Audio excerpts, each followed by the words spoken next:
The Star Rail 2.2 banners have some bangers for you with the new character Harmony Robin, as well as our boy Boothill coming in with a new variation of the Hunt character archetype. Which one should you pull for? Well, that's what we're tackling in this video. And not only are the brand new characters pretty spicy, but Topaz is returning in part 1 with our friend Robin, and then Boothill's gonna be joined by, well, probably the best preservation character in the game in the form of Fu Shuang. So these banners are absolutely stacked, and in case you don't have all the resources ready and you're thinking about, charging that credit card, do I have something for you? Attention, are you ready to level up your gaming experience? I'm here to introduce LootBar, your new go-to platform recharging Honkai Star Rail shards. LootBar offers affordable pricing, saving 20% compared to in-game purchases. For example, get the 6,480 Honkai shard packs times 3 for only $258 on the LootBar website, saving nearly $41 thanks to favorable exchange rates. So say goodbye to overpriced in-game purchases as well as taxes. With LootBar, you can enjoy safe and secure transactions. Recharging is as easy as providing your own UID as well as server. Experience lightning fast delivery with transactions processed in as little as half an hour. And rest assured, with LootBar's trustworthy service offering 7 days of after-sale support and covering the 5% tax. New users even get a 5% off coupon. So don't hesitate and click that link in the description now. Phase 1 of this event warp is going to be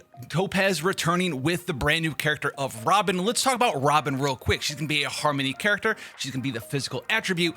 And man, is this character, well, just kind of insane. So let's talk about what she does here. The skill is going to be an insane thing. When you activate this skill, it's going to gain you 30 energy like every other skill does.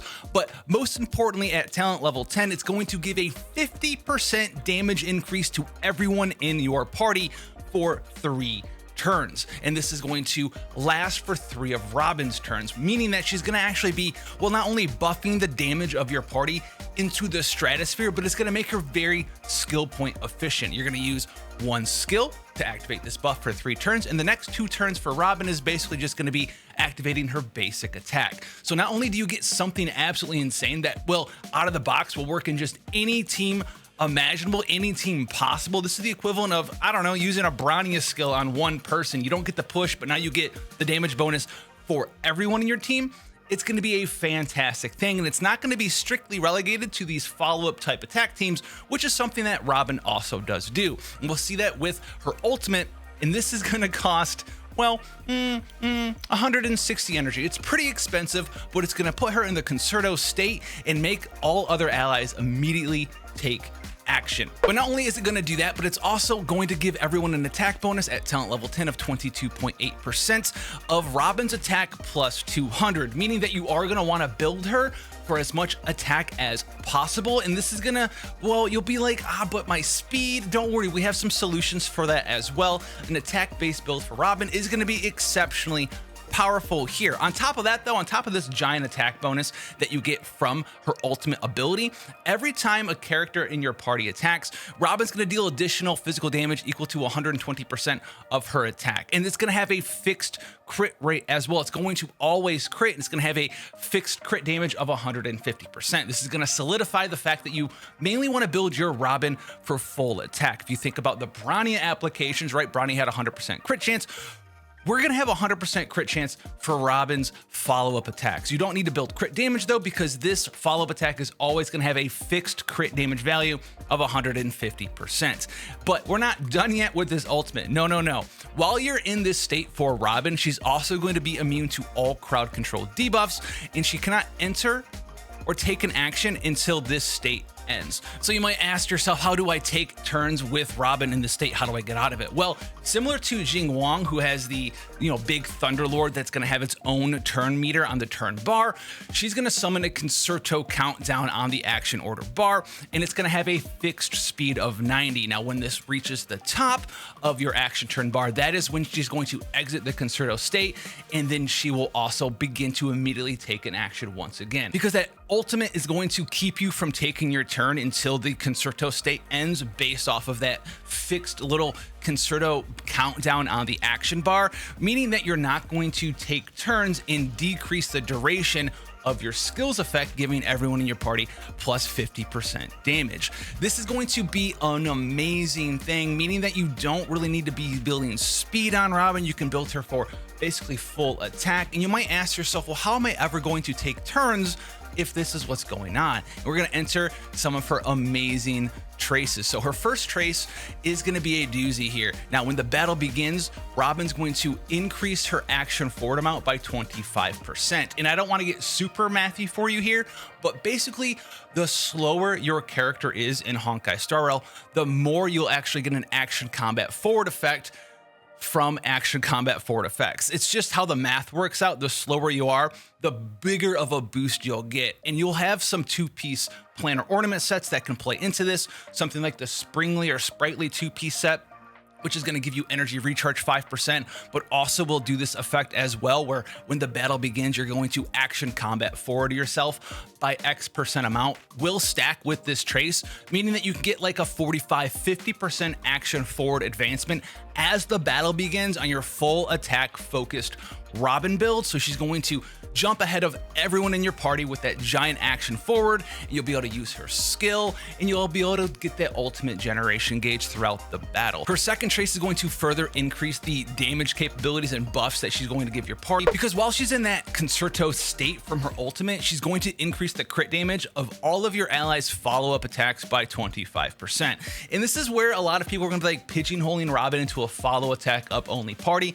That's not truly necessary. Yes, to get the full benefit of this specific trace, you would want her to have a couple other follow-up attack characters, but keep in mind herself is also doing follow-up attacks. So you're going to have someone who can get the bonus for herself from this trace, but still give everyone in your party an attack percent bonus, a crit damage bonus, and a large damage percent bonus from her skill as well. Her last trace at A6 is going to give her an additional 5 energy every single time she activates her skill. And remind yourselves that she is a Harmony character, so you can use some of the energy recharge increasing, or maybe even something like meshing cogs to give yourself extra energy every time you either use a basic skill or you are attacked as well, which is going to be very nice on this character as well. And then in addition to that, her passive talent's going to help you do a little bit more damage on everyone in your party, and also help her regenerate energy, because it's going to give 20% crit damage increase for everyone in your party. And then after an ally attacks an enemy, Robin's going to generate 2 energy for herself as well. So I see Robin being a very, very powerful Harmony character that isn't really locked into these follow-up attack focused teams. You can put her in there and she's going to shine just a little bit more than usual, but it's not really like a make or break thing. You're really just kind of missing out on maximizing that follow-up attacks get 25% more damage for a couple of your other party members. You're not really making a full follow-up attack team. You could, right? We have Adventure Rain, who's got some follow-up attacks. We have access to your boy Topaz and Numi as well. That can work in a follow-up attack team. But if you're not using those characters with Robin, it doesn't make her bad. She's actually just so good that you don't really need that extra 25% crit damage on follow-up attacks. You have all of this other stuff, meaning she's a fantastic character to pull for. And I definitely think you should probably invest in a character like Robin, because Harmony characters, support characters, preservation characters, basically the gacha game rule that DPS are a dime a dozen, and the support characters are really the gems that you should be going for, especially as a free-to-play player or a low spender or even a whale. Make sure you get this character, because she's just going to be that good and very, very easy to build. Now, the second part of the character event warp is going to have Boothill, who's going to be a physical hunt character, which is something that we really haven't gotten access to since Su Shang. And then we're also going to have Fu Shuang on there if you're looking for another preservation character. Now, Boothill is going to be a little bit different from other hunt characters. Hunt characters, if you don't know too much about them, hunt characters typically don't like being hit. They don't like, provoking enemies, right? They actually have lesser aggro coded into the game in comparison to other classes in Honkai Star Rail. Boothill doesn't care about that though, so let's enter his skill. Now, his skill is going to put a standoff state on himself as well as another enemy of your choice. Now, when you're in this standoff state for a couple of turns, 2 turns is how it's going to last here. His basic skill is going to be upgraded and changed to do more damage, basically. And on top of that, whoever's in this standoff state for an enemy is going to take a massive amount of increase in damage. We're talking like 37-50% more damage increase from Boothill, 37.5, and I think it goes down to like 15% or something like that. Now, after the target is defeated or becomes weakness broken and they're in the standoff state, Boothill's going to gain 1 stack of something called the Pocket Trick Shot, and it's going to dispel his standoff. This skill doesn't generate Boothill energy, and after using this skill, the current turn does not end, meaning that you're not going to have to waste a turn, activate this skill, and then wait for his turn to come back around for your DPS hunt character to actually do damage. No. So what does Pocket Trick Shot do? This is going to be giving a bit of a description from his talent here. So Pocket Trick Shot is going to increase his basic attack's toughness reduction by 50%, stacking up to 3 times based on how many stacks of Pocket Trick Shot that you have. If the target is weakness broken while you're using your enhanced basic skill, it's going to break damage to the target equal to 87.5 all the way up to 212% of Boothill's physical break damage. The max toughness taken into account for this damage cannot exceed 16 times the base toughness reduction of basic attack Skull Crush Spurs, meaning that you're going to be able to do up to 16 times of toughness break damage with a hunt character, meaning he's going to be very efficient at weakness breaking things. He's a physical character, meaning we're going to get a nice bleed effect on them as well. And then after winning a battle, you can retain Pocket Trick Shot for the next battle, which is pretty decent as well. Now his ultimate is going to be the Dust Devil Sunset Rodeo. Okay, this is going to cost 90 energy, and it's going to generate 5 like every other ultimate does. It's going to apply weakness to physical as a debuff to an enemy for 2 turns, and it's going to do a substantial amount of damage, 480% at talent level 15 if you ever can get there, which is not something that you can do. So if you max him out, 448 at talent 13, and then all the way down to 400% at talent level 10 if you're not going for the Eidolon to boost it by 3. And on top of that, it's also going to delay their action by 40%, which is pretty nice. And so you might be saying, he's a hunt character, this is kind of cool, he's got toughness breaking stuff, but shouldn't I be building him for damage? He's going to want to crit, he's going to want to have crit rate, crit damage. Well, including his bonus trace here, his crit rate and crit damage is going to be increased by up to 50% amount of his break effect per stack, all the way up to 150%. So you can stack break effect on him, which is very important because he's able to inflict very strong bleeds with very high break effect, and you're going to get a lot of crit rate and crit damage on top of that. So he's going to be able to do a lot of things for you against these weakness enemies that are weak to physical, which, oh, I guess his ultimate does that for you. So you can kind of see just what he's about there. He has Dusty Lone Star Trail for his second ascension. When the battle begins, he gains 1 stack of Pocket Trick Shot, which is kind of cool. It also does damage and ignores 16% of the enemy's defense as well. So you're going to be doing bonus damage that way. And keep in mind, if you're going through multiple battles, multiple phases, what we talked about before, that you can retain 1 stack of Pocket Trick Shot as well. So if you're out doing random stuff, not only you're going to retain a stack of Pocket Trick Shot, but you're going to obtain another stack of Pocket Trick Shot when a battle begins. So you can start with probably like 2 Pocket Trick Shot stacks, which is pretty cool. You activate your skill, that's going to be your 3rd Pocket Trick Shot stack. His final ascension here is when triggering your talent break damage effect, you additionally do break damage equal to 40% of the original break damage multiplier, and it deals damage equal to your break damage that you just did of 70% to adjacent targets. So he's not strictly a single target hunt focused character.